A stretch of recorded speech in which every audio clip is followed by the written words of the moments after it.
Nous retrouvons le journaliste Emmanuel Vivien Tomi et le président de l'AJD Kosigan Akwete pour la suite. Et la suite, c'est le Sénégal où le parquet requiert 5 ans de prison ferme contre le maire de Dakar pour coup mortel. Kosigan Akwete, à quand remontent ces événements? Ces événements remontent, je crois, depuis les années 2019, quelque chose comme ça, si j'ai bonne mémoire. 2017. 2017, et qui rattrape aujourd'hui Barthélémy Diaz.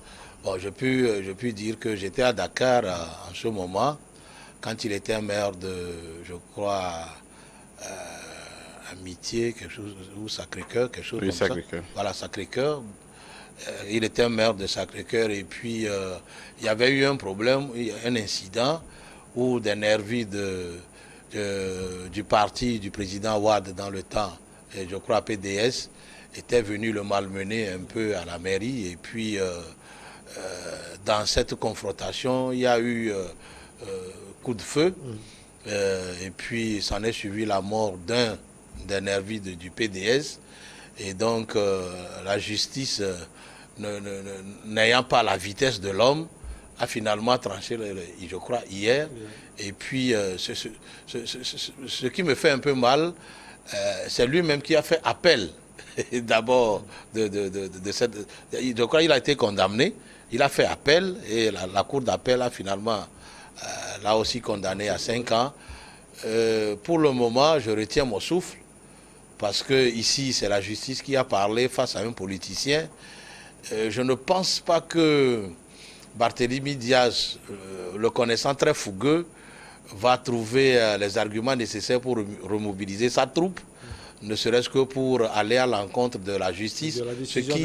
Voilà, ce qui ne serait pas un bon exemple, ni un bon acte d'un politicien qui va diriger une des plus grandes villes de l'Afrique de l'Ouest. Au même moment, il peut dire que cette justice est téléguidée par le pouvoir. Vous savez, souvent, c'est le slogan des politiciens. Il y a eu mort d'hommes. Est-ce que la justice, parce que le mise en cause est politicien, et donc la justice ne va pas dire le droit? Il y a aussi la partie civile qui réclame, je crois, 100 et quelques millions comme dommages et intérêts. Comme le confrère vient de le dire, entre-temps, il y a quelqu'un qui est mort là, on ne peut plus le réveiller. Ce n'est pas parce que Barthélémy Diaz est le nouveau maire élu de Dakar, ce n'est pas parce qu'il est politicien qu'on ne doit pas le juger quand il a commis peut-être un crime. Même si c'est involontaire ou volontaire, il y a eu mort d'homme. Il faut qu'il y ait réparation. Donc moi je dis, il va falloir qu'il prenne de la hauteur et peut-être solliciter peut-être la clémence du chef de l'État. Ne serait-ce que... Sinon, je ne vois pas comment il peut s'en sortir, parce que la justice a parlé. Il ne peut pas aujourd'hui affronter la justice ou ne pas vouloir appliquer la décision de la justice. Maintenant, je ne sais pas si cette condamnation aura peut-être tendance à le bloquer, à ne pas être maire de Dakar, puisque c'est ce qui se pointe à l'horizon. Est-ce qu'il va purger les peines? Est-ce qu'on va lui faire grâce? Ou je ne sais pas. Donc pour le moment, il est condamné et en tant qu'un bon citoyen, je crois qu'il doit se mettre à la disposition de la justice. Pour le moment, on parle de 5 ans de prison ferme, Emmanuel Vivien Tomi, pour le maire de la ville de Dakar, Barthélémy Diaz. Ça risque d'être compliqué pour lui. Vous savez, quand on est politicien, il faut faire attention parce que tout ce que vous allez poser comme acte, ça peut vous rattraper. Ça, c'est la première chose.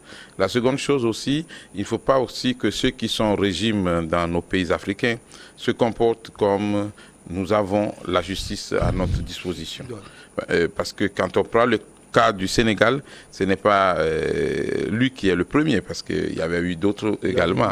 L'enfant de Ouad, Karim Ouad, et ainsi de suite. Il y a Ousmane Sanko. On a comme l'impression qu'on veut se débarrasser des opposants, et donc on cherche et on fouille et on trouve quelque chose. En politique, ça se fait. Moi, je sais que beaucoup de régimes font cette pratique. si on veut vous éliminer pour les élections présidentielles, par exemple, on peut fouiller dans votre vie, on peut voir si vous n'avez pas eu un problème avec votre jardinier ou quelque chose comme ça, ou bien est-ce que votre oncle n'a pas eu quelque chose comme ça, mais tout ce qu'il faut pour trouver un moyen de vous arracher la liberté, de vous salir un tout petit peu. Il y a ça aussi. Mais quand on est politicien, et on veut peut-être diriger son pays un jour, il faut faire attention à ne pas commettre des erreurs du genre les erreurs de Sanko, les erreurs du genre de Dia. Je pense qu'il faut faire attention parce que quand on parle de meurtre, là, franchement, c'est quand même un crime à un degré élevé. Mais on peut aussi situer les responsabilités exactement, précisément, et savoir quel a été le rôle de Dia dans cette escalade qui a donné mort d'hommes, qui a causé mort d'hommes. Aujourd'hui, on a comme l'impression qu'au Sénégal, tous les opposants sont mis sur le carreau, surveillés, appelés à la justice, c'est l'impression. Peut-être que la justice a vraiment ses raisons d'agir, mais il ne faut pas que ça devienne quand même un cas d'école, parce qu'on va se poser la question de savoir, si tu n'es pas au pouvoir, alors tu peux être appelé à la justice à n'importe quel moment, et des fois pour des futilités aussi, parce qu'il faut le reconnaître. Et le prisme développé par Emmanuel Vivien Tomi est factuel. Quelqu'un peut voir les choses de cette manière. Il y a eu le cas Ousmane Sanko, on a vu tout ce qui est arrivé au Sénégal. Il y avait eu le cas du fils Ouad, il a dit Karim Ouad également, et le cas Barthélémy Dia. Or, ce sont des poids lourds de l'opposition, ce sont ceux-là qui sont face au président actuel, Macky Sall. On peut se poser des questions. C'est comme au Bénin, Non, vous savez, je dis une chose, tout à l'heure, mais qui connaît bien un peu celui qu'on appelle Barthélémy Dia, qui connaît un peu celui qu'on appelle Karim Ouad sous le règne de son papa. Vous savez, oui, ils sont des politiques. Mais est-ce qu'être politicien dédouane d'être jugé? Non, non plus. Tout le monde sait comment Karim Ouad, sous son papa, a géré alors les projets de construction d'infrastructures, les routes, les ponts et tout, sous son papa, avec cette histoire de NEPAD, avec le partenariat avec les Émirats. Oui, c'est ce que Macky Sall même a demandé, que Karim Ouad alors fasse une reddition de comptes. Et c'est ce qui a coûté dans le temps le poste de président de l'Assemblée nationale à Macky Sall, qui est actuel président de la République. Peut-être que ce malheureux événement ne serait pas survenu, lui aussi ne serait pas aujourd'hui président. Bon, maintenant, pour Khalifa Sall, ce qui est sûr, Khalifa Sall avait touché de l'argent. Même si cet argent, par le temps passé, n'a pas permis à ce que les autres maires de Dakar aillent en prison, lui, il a touché les sous. Lui-même, il a reconnu qu'il a touché les sous, mais pour moi, il n'a pas été habile pour négocier ça avec le président. Il a voulu jouer au dur et la justice a frappé. Pour cette fois-ci, c'est Barthélémy Dia. Barthélémy Dia a tué une personne. La personne est tuée, il a reconnu. Et lui, il le met dans le contexte de... comment nous l'appelons ? La légitime défense. Ce que la justice n'a pas reconnu. Le parquet n'a pas reconnu dans les faits et actes de Barthélémy Dia que c'était la légitime défense. Et donc la sentence est prononcée. Je ne sais pas si c'est définitive ou c'est maintenant puisqu'il était même sans avocat, je crois. Et donc je dis, aujourd'hui, c'est un fait. Il a été jugé, il a été condamné. Maintenant, la suite dépendra de sa posture. Pour moi, la suite dépendra de sa posture. C'est vrai, il est élu maire de Dakar, mais est-ce qu'il irait en prison? Ou ce n'est que le procureur qui a d'abord condamné? Est-ce qu'il y aura une partie où les avocats vont venir plaider et après le président va juger? On ne sait pas encore. Mais pour le moment, moi je dis, étant citoyen sénégalais, il doit se conformer d'abord à la sentence de la justice pour la paix et la sécurité et montrer un modèle. Les 27 ans de prison de Nelson Mandela ne l'ont pas privé de devenir président. C'est aussi ça la réalité. Mais ça ne veut pas dire non plus que...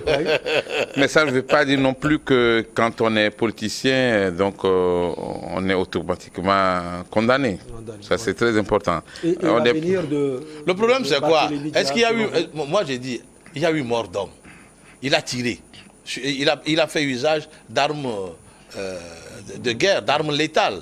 Il y a eu mort d'homme.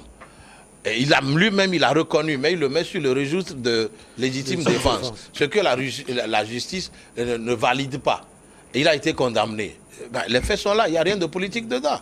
Il n'y a rien d'imaginaire. Avec ce qui arrive aujourd'hui, Emmanuel Vivien Tomi, quel sera l'avenir de Barthélémy Dia selon vous? Vous savez que Barthélémy Dia aussi a ses sympathisants. Son avenir sera défini surtout par sa prise de conscience de ce fait, comme l'a dit mon confrère, mais aussi il ne faudrait pas que cela devienne une habitude, que chaque fois ça se passe comme ça. C'est ce que je voulais dire. Alors, vous avez parlé de partisans tout à l'heure. On a vu avec le problème Ousmane Sonko la mobilisation des jeunes. Est-ce qu'on sait aussi que Ousmane Sonko et Barthélémy Dia aujourd'hui sont les têtes pensantes de l'opposition sénégalaise. Oui. On donne la parole à Kosiga. Non, on peut y aller. Oui. Non, oui. On va voir ces partisans sortir.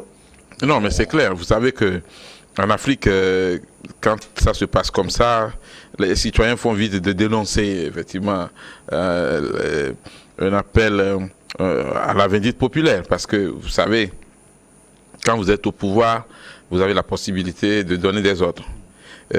Du pouvoir législatif au pouvoir exécutif au pouvoir judiciaire, et il n'y a qu'un pas, parce que c'est le président de la République qui nomme les responsables du pouvoir judiciaire, par exemple, et tu vois, le pouvoir législatif accepte le pouvoir exécutif, parce que le Premier ministre présente son programme de gouvernement devant l'Assemblée nationale, ainsi de suite. Et puis, il y a des membres qui prêtent serment devant la Cour suprême. Donc, tout ça là, c'est lié tellement que si vous êtes à l'exécutif, vous avez un peu la maîtrise de l'appareil. Si vous voulez, vous pouvez, si vous êtes dictateur, l'utiliser comme vous voulez. Si vous êtes démocrate, essayez quand même de faire attention pour ne pas mélanger les choses. Alors, c'est trop facile que les opposants soient toujours les pécheurs. Parce que quand on est au pouvoir aussi, on peut être pécheur. Donc, ça se fait en politique. En politique, on peut vous piéger. D'abord, le problème de femmes, et puis aussi le problème de violence, le problème de détournement. On peut vous aider à détourner les fonds pour l'utiliser contre vous. Donc, c'est ça, je dis que si vous voulez aspirer aux hautes fonctions de la République, il faudrait faire attention pour que vous ne tombiez pas dans les pièges.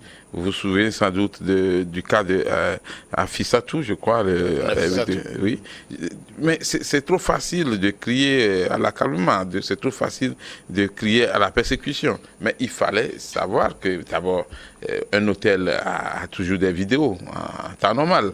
Et donc, si vous sortez avec une femme qui, vous n'avez rien conclu, vous la forcez, entre guillemets, on ne peut que parler de viol. Donc, aujourd'hui, il y a beaucoup de choses qui se passent au Sénégal. Il y a cette femme qui a porté plainte pour viol.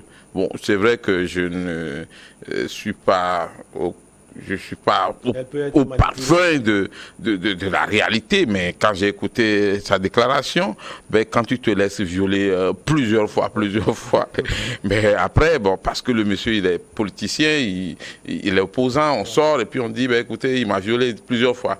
On viole une fois, oui, ça passe, mais plusieurs fois, ça veut dire qu'il y a quelqu'un qui est con. Il y a quelqu'un qui est con, parce que plusieurs fois, et on ne dénonce pas. Mais en politique, ça se fait. Alors, je dis deux choses. Si tu sais que tu es politicien, tu vas devenir président un jour, fais attention parce qu'on peut te piéger. En tous les sens, on peut te laisser de l'argent devant, une grosse somme, on peut te piéger avec la violence, ne rentre pas dans ce jeu-là. Maintenant, quand vous êtes au pouvoir aussi, sachez que vous étiez opposant avant de venir au pouvoir, peut-être. Et peut-être que vous serez opposant plus tard. Donc tout ce que vous faites comme pratique aujourd'hui, ça peut se retourner contre vous. Donc si chaque fois qu'il y a un régime au pouvoir, on doit mettre tous les opposants en prison, en prenant soin de dire, celui-ci, il a volé des sacs de maïs, celui-ci, il a un problème avec sa cuisinière, celui-ci a un problème avec son jardinier, mais c'est trop facile. Mais on doit revoir aussi le système de fonctionnement dans nos pays. Il faudrait qu'on aille carrément à l'école russe, où ceux qui vont devenir les futurs dirigeants sont déjà préparés depuis la classe de primaire. On construit l'élite, on forme l'élite, on endoctrine l'élite, ce qui n'est pas nécessairement bien, mais quand même il y a une certaine rigueur. Puisqu'on te dit déjà en classe de 6e que tu peux être un prochain président de la République, un prochain ministre, et donc voilà, on te surveille, on t'aide, on te forme. Ce qui n'existe pas chez nous en Afrique, où tu retrouves de grands leaders politiques tombés dans les pièges de leurs adversaires. Alors, voilà. Alors vous voulez répondre d'abord ou je pose ma question? Je voudrais continuer sur le schéma. Je voudrais faire voir à nos téléspectateurs le schéma que développe mon confrère. C'est le fait de dire que il constate que le pouvoir juge les opposants. Mais ça ne date pas de Macky Sall. Quand nous prenons Abdou Diouf, Maître Wade a toujours été emprisonné. Oui, bien sûr, bien sûr. Maintenant, quand nous venons à Wade, le premier poulain de Wade qui a voulu livrer bataille dans les urnes contre Wade, c'était Idrissa Seck. Il a été mis en prison avec tous les débats qui s'en ont suivi. Moi, je parle des pouvoirs en général. Il parle des pouvoirs en général. Celui du président Macky Sall. Le cas du Bénin, là. Ouais. Donc, moi, je voudrais vous dire une chose. Si vous êtes politique, il va falloir appliquer les règles de déontologie, tant sur la vie, votre propre vie, que dans la vie dans la société, pour éviter un certain nombre de choses. Sinon, si vous avez des casseroles et que vous voulez faire de la politique, soyez sûr que ces casseroles seront utilisées contre vous. Ça, c'est sûr. Et sur la terre, justement, il n'y a pas d'homme qui n'a pas de casserole. Ah oui, mais moi j'ai dit... c'est parce qu'on est au pouvoir, on est puissant qu'on peut vite voir les casseroles des autres. Le même scénario qui a été utilisé contre l'autre, Khalifa Sall, se dessinait avec Barthélémy Dia. Barthélémy Dia étant bouillant. Or, la prochaine étape, je crois, ce sont les élections législatives et plus tard, les élections présidentielles. Dakar dans les mains d'un Barthélémy Dia très bouillant, avec les rendez-vous électoraux qui arrivent. Le pouvoir de Macky Sall peut aussi utiliser ce couloir que lui offre aujourd'hui. Donc on se rejoint sur ce sujet. Non, j'ai dit peut. Oui, bien sûr. Peut utiliser ce pouvoir-là. Mais il faut aussi dire que c'est Barthélémy Dia qui n'a pas été prudent. Oui, président. On sait qu'il y a de puissants chefs religieux au Sénégal. Est-ce que la stratégie à venir peut-être de Barthélémy Dia, c'est de mobiliser ses partisans pour pousser le président Macky Sall à peut-être trouver un consensus chez les puissants chefs religieux? Vous savez, moi, je vous ai dit la fois dernière que ce sont les marabouts qui règlent, après tout, les problèmes politiques du Sénégal. Seulement que je ne vois pas un Barthélémy Dia collé à un marabout tout de suite, puisque je crois qu'ils ont tendance à être plus chrétiens. Ouais, Barthélémy. Voilà, Barthélémy Dia, Dias, tout ça. Au nom de l'intérêt général. Au nom de l'intérêt général, pour le moment, il n'y a pas encore l'ébullition contre cette condamnation-là. Et aussi, l'État central n'a pas encore pris position face à cette décision. Toujours est-il que c'est dans les jours à venir, nous allons constater alors l'effervescence qu'il y aura autour de cette condamnation ou l'attitude de Barthélémy Dia. Peut-être une sorte de deal entre lui et le pouvoir à partir de ces 5 ans. Ah oui, parce que vous savez, tous les politiques qui ont eu à gagner des sièges lors des élections locales vont l'utiliser sûrement dans les législatives et puis dégager des leaders pour combattre alors le dauphin de Macky Sall. Je crois bien qu'il n'ira pas à ce 3e mandat. Et donc, je dis, et le pouvoir et l'opposition ont encore le jeu ouvert devant eux. Mais ça va se jouer au niveau des marabouts et puis des guides religieux. Même question à vous, Emmanuel Vivien Tomi. Peut-être les guides religieux pour résoudre le problème à venir, parce qu'on sait que Barthélémy Dia et peut-être Ousmane Sonko, eux tous ne vont pas se taire devant ce qui se passe, même si c'est une décision de justice. Oui, mais quand vous savez que la justice peut être manipulée, on ne dit pas est manipulée, peut être manipulée, on ne doit pas aussi se taire parce que la justice peut commettre beaucoup d'erreurs également.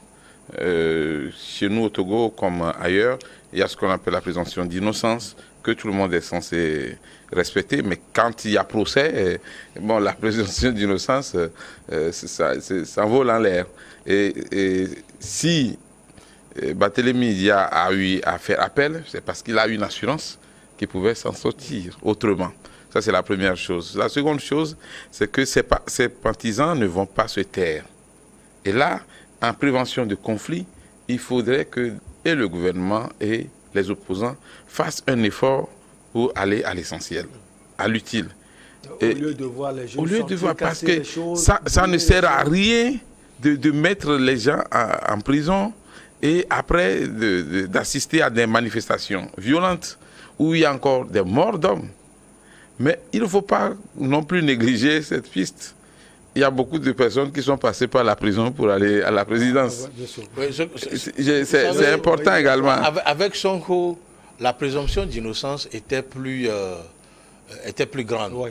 Mais dans le cas de Barthélémy Dia, tout le monde savait à Sacré-Cœur, c'était dans la cour de la mairie, les choses se sont passées. Oui. Les gens ont vu. Et puis, le décédé, je crois, c'était un mouride. Vous savez, il y a aussi tout ça un peu dedans. Et donc, oui, mais a priori, on nous a dit que les gens ont vu. Oui. Mais nous-mêmes, nous n'avons pas vu. Barthélémy Dia même a reconnu qu'il a tiré, qu'il a fait usage de son arme. Et que le mort s'en est suivi. Et seulement, lui, il dit c'était dans la légitime défense. Ce que la justice n'est pas allée dans ce sens, dans le même sens que lui.